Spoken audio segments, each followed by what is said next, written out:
ମିଶି ନଥିଲା ତାହେଲେ ମତେ ବାହା ହଉଥିଲ କାହିଁକି? ରାତିରେ ଉପରେ ଭଲ ଗଡିଆ ତଡିଆ ହେଉଥିବ ମୋ ସମ୍ଭାଳି କଥାବାର୍ତ୍ତା କର। ବାହାଘର ଖାଇଛୁ ମୁଁ କଣ କରିପାରେ? କଣ କରିବୁ? ମାରି ମତେ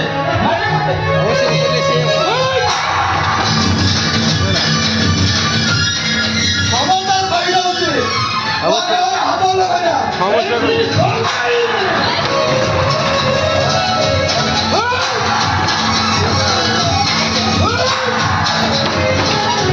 ତୁ ମାରୁଛୁ କାହିଁକି? ମୋ ଦେହରେ ହାତ ଲଗେଇ ମତେ ମାରୁଛୁ କାହିଁକି? ମୋର ଅପରାଧ କଣ? ଖାଲି ମାର ନୁହେଁ ବେ। ମୋ ସ୍ତ୍ରୀ ଉପରକୁ ଲୋକ ଦୃଷ୍ଟି ପକାଇଛୁ ମାନେ ମୁଁ ତତେ ଆଜି ମାରିଦେବି। ଏ ଦିଟାକୁ ମୁଁ ସେହି ଦିନଠୁ ଡାଉଟ୍ କରୁଛି। ମୁଁ ଭାବୁଛି ଏ ଟୋକା ରାଧା ପିଛା ଛାଡୁନି କାହିଁକି?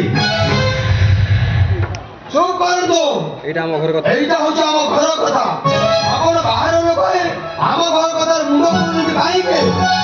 ଏ ଦେଖ ମୁଁ ବାହାର ଲୋକ ଆଉ ତୁ ଶଳାଟି ଭିତର ଲୋକ। ଏଣେ ପେଢିଆଟେ ତୁ ଯୋଉ ଘରେ ଆଶ୍ରୟ ନେଇଛୁ ସେଇ ଘରର ବୋହୂ ଉପରେ ଖରାପ ନଜର ପକାଉଛୁ କେମିତି? ମତେ ବିଶ୍ୱାସ କର। ମୁଁ ଆପଣଙ୍କୁ ହକ ଜାଣିନି। ଆପଣ ସେମିତି କଥା କୁହନ୍ତୁନି। ଆପଣ ଯେମିତି ଭାବୁଛନ୍ତି ଠିକ ସେମିତି ନୁହେଁ। କାହିଁକି ଗୋଟେ ଦେବତୁଲ୍ୟ ମଣିଷ ଉପରେ ଏତେ ବଡ଼ କଳଙ୍କ ଲଦି ତ ମନ ମନ୍ଦିରରେ ଦେବତା କରି ବସେଇ ଦେଇଛୁ ତ ଛାତରେ ଖାଇ ଦେଖିଲେ ନିଜ ଦେରସ ଥାଉ ଥାଉ ପୁଣି ବର ଲୋକ ସହିତ ରାତ୍ରି କଟାଉଛୁ। ସେଇଥିପାଇଁ ମୁଁ ସେଠାରୁ ଭାବୁଛି ଏ ସକାଳୁ ସକାଳୁ ରାଧା ବାପାଙ୍କ ବେଡରୁମ୍ ଭିତରୁ କାହିଁକି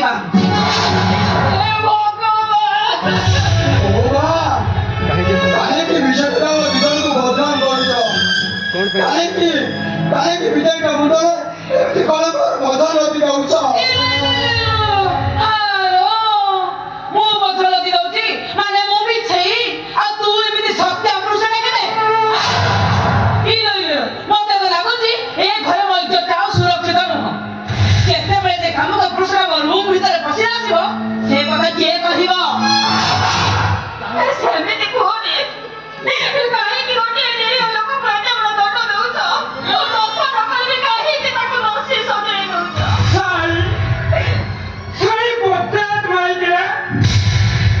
ଛାଡ଼ିକି ଜାଣିଛୁ ବସ୍ତା ଫାଡ଼ିଲା ଭଳିଆ ଫାଡ଼ିଦେବି। ଆରେ ଭୁଲଟା ତାର ନୁହେଁ, ଭୁଲଟା ହେଉଛି ଏ ହାରାମଜାଦା ଜାରଜ ଟୋକାର। ଲୋକମାନେ ମୁଁ ଫସିଲେଇ ସେ ଘରେ ଆଶ୍ରୟ ନେଇଛି। ରାଧା ସହ ପାଲା କରିବାକୁ ପାଲା। ବନ୍ଦ କରନ୍ତୁ। ଆପଣ ଖାଲି ବାହାର ଲୋକ ବୋଲି ମୁଁ କିଛି କହୁନି। କାନ ହେଇଥିଲା ଦେଖେଇ ଯାଆନ୍ତି ମୁଁ ଆପଣଙ୍କୁ କଣ କରିପାରେ? ହାରାମଜାଦା ମତେ ଶାସନ କରିବ?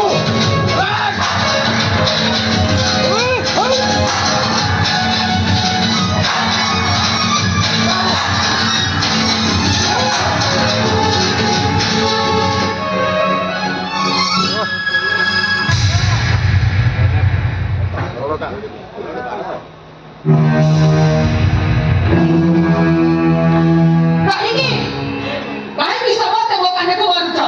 ଆରେ ତମେ ମାନେ ମଣିଷ ନା ତମେ ମାନେ ହଉଛ ରାକ୍ଷସ? ଆମେ ନିଜର କିଛି ଦୋଷ କରିନୁ। ଏମାନେ ସମସ୍ତେ ରାଧା ଆଉ ମୋ ସମ୍ପର୍କ ସନ୍ଦେହ କରି ରାଧା ମୋ ସମ୍ପର୍କକୁ ସନ୍ଦେହ କରି ମତେ ମାଡ଼ ମାରୁଛନ୍ତି। ଶୁଣ ସବୁଠି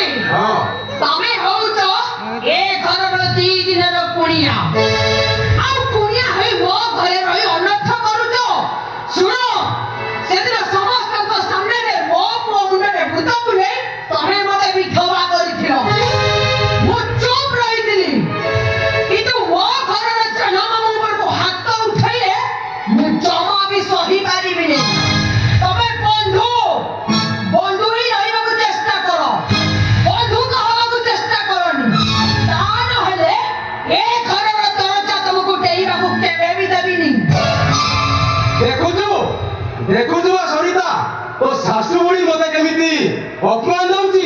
ଡ୍ୟାଡି ସେଦିନ ତୋର ଭୁଲ ପାଇଁ ମୁଁ ଏ ଛୋଟ ଘରେ ବାହା ଦେବି ଆଉ ତୋର ଜିଦ୍ ପାଇଁ ମତେ ଆଜି ଏ ଘରେ ଅପମାନିତ ହେବାକୁ ପଡ଼ିଲା। ଆଉ ଆଜିଠୁ ମୁଁ ତ ଦୁଆର ମାରିବିନି। ହଇଲୋ ଶାଶୁ ମହାଶୟା ନ କହି ତମ ଡ୍ୟାଡିକୁ ବହୁତ କଥା କହିଗଲାଣି। କଣ ବୋଲି ଭାବୁଛ କି ନିଜକୁ? ଇନ୍ଦିରା ଗାନ୍ଧୀ ବୋଲି ଭାବୁଥିବ ନା? ହଁ ବୁଝିଲ ଶାଶୁ ମହାଶୟା ମୋ ଡ୍ୟାଡିଙ୍କ ସାମ୍ନାରେ ଠିଆ ହେଇ କଥା କହିବାକୁ ତମର ଔକାତ ଅଛି। ତମ ବାପାଙ୍କର ଯଦି ଦେଖ ଏତେ ଔକାତ ଅଛି ତାହେଲେ ଘରେ ବନ୍ଧୁ ବାନ୍ଧୁଥିଲେ କାହିଁକି? ଆଉ ଏ ଝିଅର ଘର ଲୋକକୁ ଏମିତି ଭାଙ୍ଗିବାକୁ ଚେଷ୍ଟା କାହିଁକି? ହଁ ତମେ ଏତେ ବଡ଼ ଘର ଭଙ୍ଗା ଟ୍ରାକ୍ଟର ବୋଲି ମୁଁ ଜାଣିନଥିଲି। ଆରେ ତମେ ଘର ଭଙ୍ଗାରେ ତ ତମକୁ ପୁରସ୍କାର ମିଳିବା କଥା।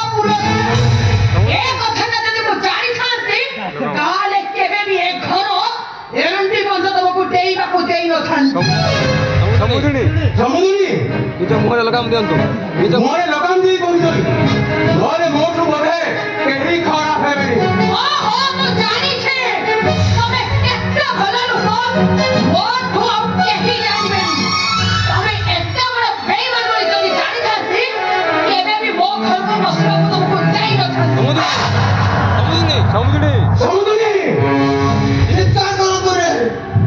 ଆପଣ ଆପଣ ଏ ଘରେ ଝିଅ ଦେଇଛନ୍ତି ଆଉ ଏ ଘରର ମାଲିକ ସହିତ କଥା ହଉଛନ୍ତି। ହୁଏତ ଆପଣଙ୍କ ଆବାଜକୁ କେହି ଶୁଣିପାରିବେନି। ଚାଲି ଯାଆନ୍ତୁ ଏ ଘର ଛାଡ଼ି ଚାଲି ଯାଆନ୍ତୁ। ଆରେ ହାରାମି ତୁଟା ହଉଛୁ କାଉ ବସାର କୋଇଲି ଘର ବୁଲା ଯାତ୍ରା ବରଳେ ତୁ ଆମ ସାରକୁ ଆମ ଘରୁ ବାହାର କରିବାକୁ ତୁ କିଏ? ମୁଁ ହଉଛି ଏ ଘରର ବଡ଼ ପୁଅ। ରହ ଏଇନା ତ ବଡ଼ ପୁଅ ବୋଲି ଛଡ଼ଉଛି। ତ ବଡ଼ ପୁଅରେ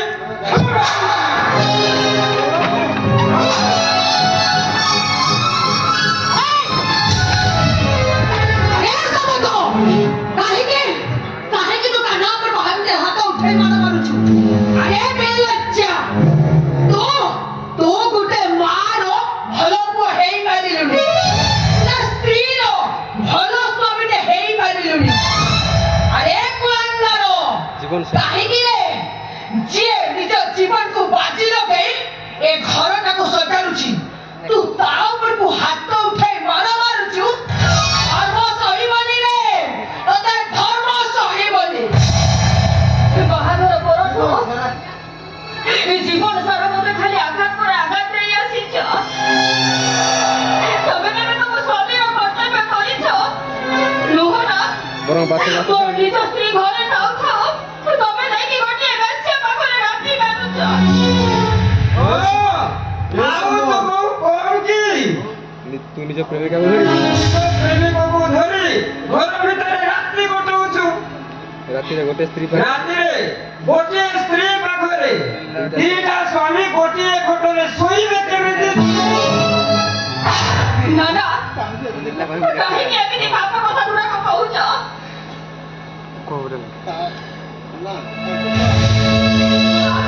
ତାଙ୍କ ସହିତ ମୋର କୌଣସି ସମ୍ପର୍କ ନଥିଲା କି ଆଜି ବିରୁଆ ମୋର ମୋ ସଂସାର ଶୀଘ୍ର ଫେରେଇ ଆଣିବା ପାଇଁ ସେଦିନ ରାତିକୁ ଏକାଠି କରିଦେଇଛନ୍ତି।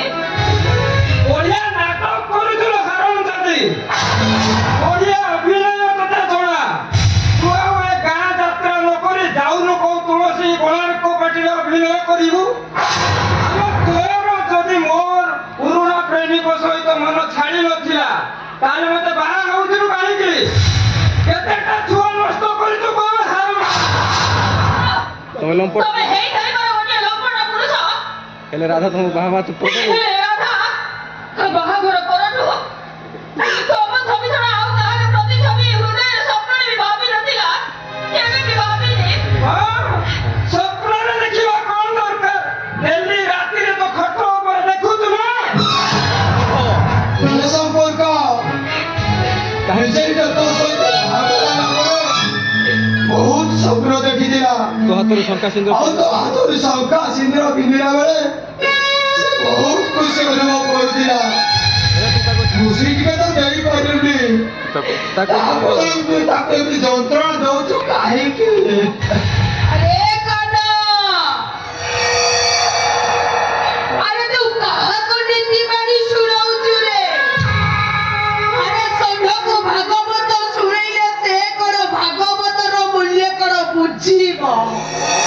ଆରେ ଏଇଟା ହଉଛି ଗୋଟେ ମତୁଆ ମାତା ଗୋଟେ ଘର ଭଙ୍ଗା ଟ୍ରାକ୍ଟର ସହିତ ପଡ଼ି ଏଇଟା ଆଜି ନଷ୍ଟ ହେଇଯାଇଛି।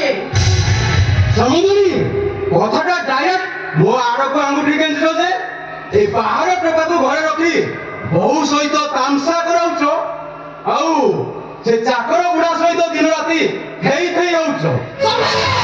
ମୁଁ ଯାହା ଦେଖୁଛି ତମ ବୁଢୀ ବୟସରେ ବି କନ କନ ହବା ଭାଙ୍ଗିନି। ମୁଁ ସେ କଥାଟା ଲୁଚେଇ ଦେଇଥିଲି ହେଲେ କଥାଟା ପରା ଦାଣ୍ଡରେ ପଡ଼ି କାହାକୁ ହାତରେ ଗଳିଗଲାଣି। ଏ ବୟସରେ ତମେ ତ ସେ ଚାକର ବୁଢ଼ା ସାଙ୍ଗରେ ଥେଇ ଥେଇ ହଉଛ ମତେ ତ ଲାଗୁଛି ସେ ଚାକର ବୁଢ଼ାକୁ ଧରି ତମେ ବେଳେବେଳେ ଫେରାର ହେଇଯିବ। 60 ବୟସର ବୁଢୀ କହୁଛି ମୁଁ 16 ବୟସୀ କନ୍ୟା ଲୋ ବାପ। ଚୁପ୍ କର। ଚୁପ୍ କରନ୍ତୁ। ମୋ ଆଖି ସାମ୍ନାରେ ମୋ ବାପ ଏମିତି ଯଦି କହିବ ତମର ସେ ତମ ସେଇ ପାଟିରୁ ଜୀବନଟାକୁ ଟାଣି ଆଣିବି। ଏଇ ମା ମତେ ସିନା 10 ମାସ 10 ଦିନ ଗର୍ଭରେ ଧରି ଜନ୍ମ ଦେଇନି। ଏଇ ମା 10 ମାସ 10 ଦିନ ଗର୍ଭରେ ଧରି ଜନ୍ମ ଦେଇନି। ଏଇ ମା ସିନା ମତେ 10 ଦିନ ଧରି ଗର୍ଭରେ ଜନ୍ମ ଦେଇନି। ହେଲେ ତା ଠାରୁ ମୋ ମାର ମମତା ପାଇଛି। ହେଲେ ତା ଠାରୁ ଆପଣ ତୁମେ ଜାଣିପାରେ ମାର ମମତା ପାଇଛି। ସରକାର ସବୁ ଖୁସି ପାଇ ସାରିଛି। ସେଇ ମାକୁ କିଏ ଆଖିରେ ବଦନାମ କରିବ? ସେଇ ମାକୁ କିଏ ମୋ ଆଖିରେ ବଦନାମ କରିବ? ଆଉ ମୋ ଆଖି ସାମ୍ନାରେ ମୋ ମାକୁ ଏମିତି କହିବ ମୁଁ ଆଦৌ ବଡ ଏ କଥା ମୁଁ କେମିତି ସହିବେ? ହେଲା ସେଇ ମା ଏକୁଟିଆ ତୋର ସେ ସବୁବେଳେ ତୋ ସପୋର୍ଟ ନେଇ କଥାବାର୍ତ୍ତା କରୁଛି। ମୋ ଆଖି ସାମ୍ନାରେ ମୋ ସ୍ତ୍ରୀକୁ କୁଣ୍ଡେଇ ଧରି ଗେଲ କରୁଥିଲୁ ତାର ପ୍ରତିବାଦ କରିବା ମୋର ଭୁଲ ହେଇଗଲା। ଆଉ କେତେବେଳେ ମୋ ସ୍ତ୍ରୀକୁ କୁଣ୍ଡେଇ ଧରି ତାର ସମ୍ବେଦନଶୀଳ ଅଙ୍ଗ ଉପରେ ପ୍ରତିବାଦ କରିବି ତାର ସମ୍ବେଦନଶୀଳ ଅଙ୍ଗ ଉପରେ ଅଧିକାର ସାବ୍ୟସ୍ତ କରୁଥିବି ସେତେବେଳେ ପୁଣି ଯଦି ପ୍ରତିବାଦ କରିବି ତୋରି ପାଇଁ ଏଇ ଶକୁନି ବୁଢ଼ୀ ଘରୁ ମତେ ତ୍ୟାଜ୍ୟ ପୁତ୍ର କରିବ। ସେଇଥିପାଇଁ ଭଲ ହବ ଆଜି ଏ ଘର ଛାଡ଼ି ମୁଁ ଚାଲିଯିବି। ଏ ରାଧା ହେଉଛି ଆଜିଠୁ ତୋ ସ୍ତ୍ରୀ ଆଉ ତୋ ମା। ଆରେ କୁଆଡ଼େ ଯାଉଛୁ? ଆରେ କୁଆଡ଼େ ଯାଉଛୁ?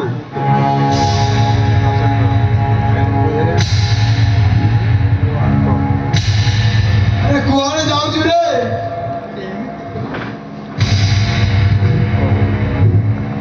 କେମିତି କହିଲେ ତୁ ବିଶ୍ୱାସ କରିବୁ? ତୁ ଯଦି ଭାବୁଛୁ ରାଧା ଆମେ ତୁ କିଛି ଭୁଲ କାମ କରିଛୁ ତାହେଲେ ତୋର ଯାହା ଶାସ୍ତି ଦେବା କଥା ଦେ।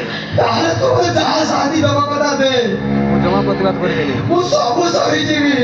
ତୁ ଘର ଛାଡ଼ି ହେଲେ ତୁ ଏ ଘର ଛାଡ଼ି ଚାଲି ଯା ନା। ବୁଝିଲ ଭାଇ? ବୁଝିଲ ଭାଇ? ବୁଝିଲ ଭାଇ ମୁଁ ତ ଦେଖୁଛି ଏ ଦୁନିଆରେ ତମେ ହଉଛ ଗୋଟେ ନିହାତି ବୋକା ଲୋକ।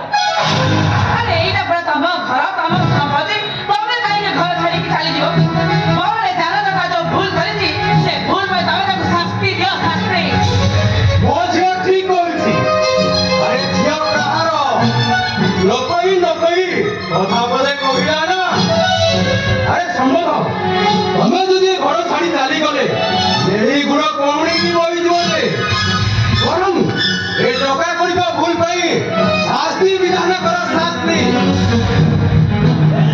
ମୁଁ କି ଶାସ୍ତି ଦେବି? ତୁ ଯୋଉ ଶାସ୍ତି ଦେବୁ ସେସବୁ ହସି ହସି ସହିଯିବି। ଏ କାନା ଆରେ କାହିଁକି ରେ ତୁ କାହିଁକି ସମସ୍ତଙ୍କ ସାମ୍ନାରେ ଏମିତି ଛୋଟ ହେଇଯାଉଛୁ? ଆରେ ଏ କାନା ତୋ ଭିତରେ ଥିବା ସେ ମଣିଷ ପଡ଼ିଆକୁ ସେମାନେ କେବେ ବି ବୁଝିପାରିବେନି।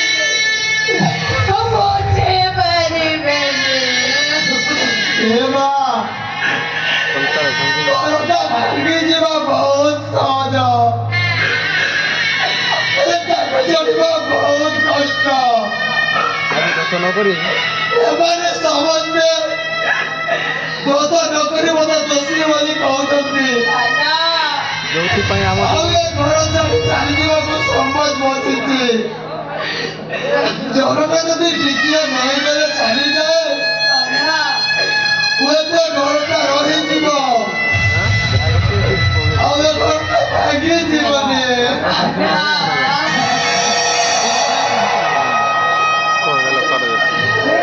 ତୁ ମଣିଷ ନା ଦେବତା ତୁ ମଣିଷ ନା ଦେବତା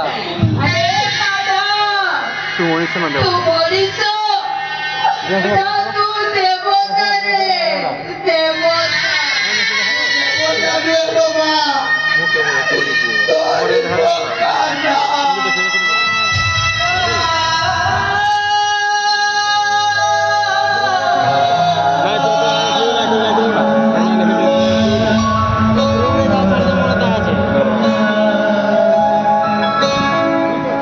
ଠିକ ଅଛି ଏମାନଙ୍କ ଦୁଇ ଜଣଙ୍କ ଭୁଲ ପାଇଁ ମୁଁ ଶାସ୍ତି ବିଧାନ କରିବି ଏ ରାଧାବତୀ ତାକୁ ବାଡ଼ିର ବାଟେଇବ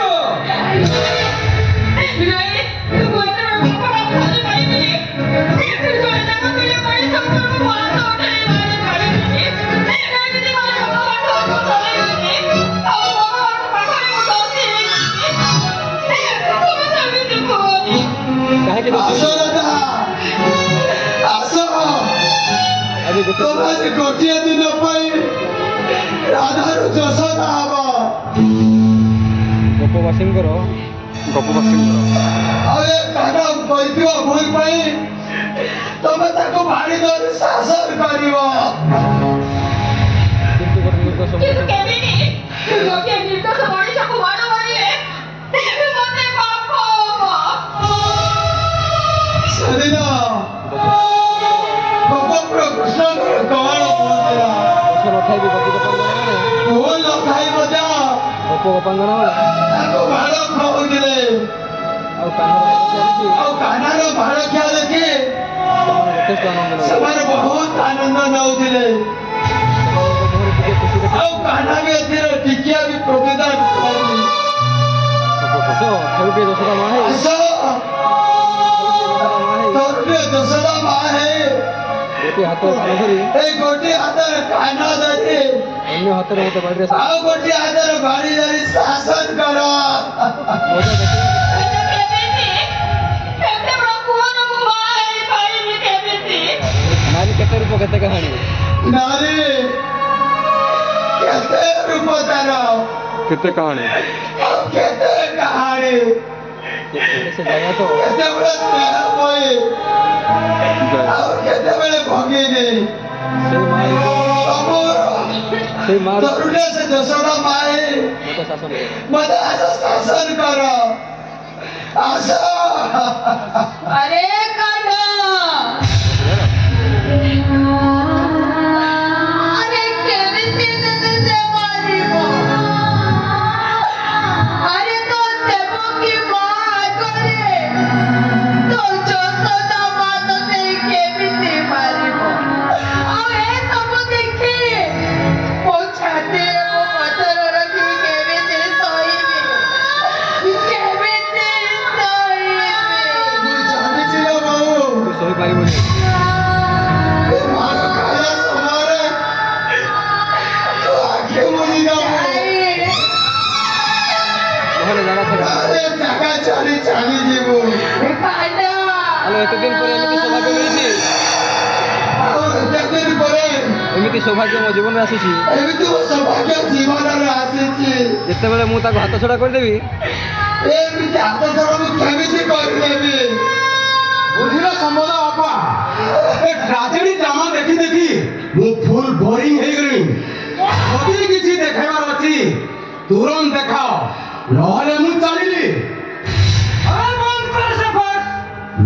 ଯାହା କହିଲେ ତାହା କରିବ ନା ଏମିତି କଥାରେ କଥାରେ ଭୁଲେଇ ଦେବ ମୁଁ ବି ସେଇ କଥା ଭାବୁଛି ଭାଇ ନାଇଁ ନାଇଁ ଆରେ ଥରେ ସମୁଦ୍ର ନିର୍ଦ୍ଦେଶ ଦେଇଛି ମାନେ ଘର ସମ୍ପତ୍ତି ଦେଇ ସାରିଛି ମାନେ ଏଇ ରାଧା ଆଜି କାହ୍ନାକୁ ମାରିବ ରାଧା ଆସି କାହ୍ନାକୁ ମାରିବ ହେଇ ମାରିବ ଯଶୋଦା ମା ହେଇ ମାରିବ ସେ ଯୁଗରେ ଯେମିତି ସେ ଯୁଗରେ ଯେମିତି ମା ହାତରୁ ମାଡ଼ ଖାଇବା ପାଇଁ ମା ହାତରୁ ମାଡ଼ ଖାଇବାକୁ ଆନନ୍ଦ ମିଳୁଥିଲା ଏବେ ବି ସେଇ ସୌଭାଗ୍ୟ ପାଇ ଆଜି ବି ସେଇ ସୌଭାଗ୍ୟ ମୋର ଆସିଛି ହଁ।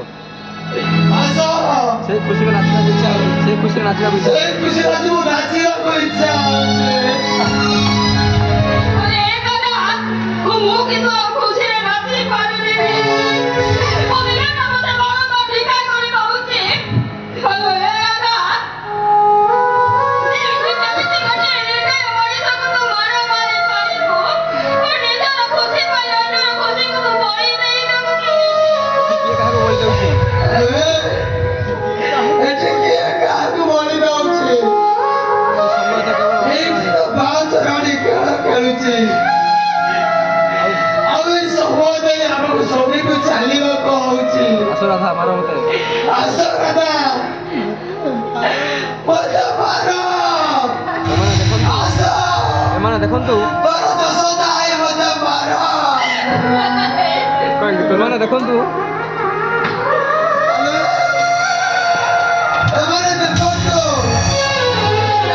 କାନ୍ଦୁଛି ରାଧିକା ଅସୁବିଧା ଏ ଗୋପନୀଙ୍କର ସମସ୍ତେ ଚାହିଁଲେ ବସିଛନ୍ତି ଏ କାନାର ମାଳ କିଆ ଦେଖିବା ପାଇଁ ଏଠି କେମିତି କାନ୍ଦୁଛି ରାଧିକା ହେଲେ ଯେ ଏ କାନାର କଷ୍ଟ ଦେଖି ରାଧିକା ସହିପାରୁନି ଆଲୋ ଏଠି ମୋର କାନ୍ଦୁଛି ରାଧିକା ହସୁଛି କାନା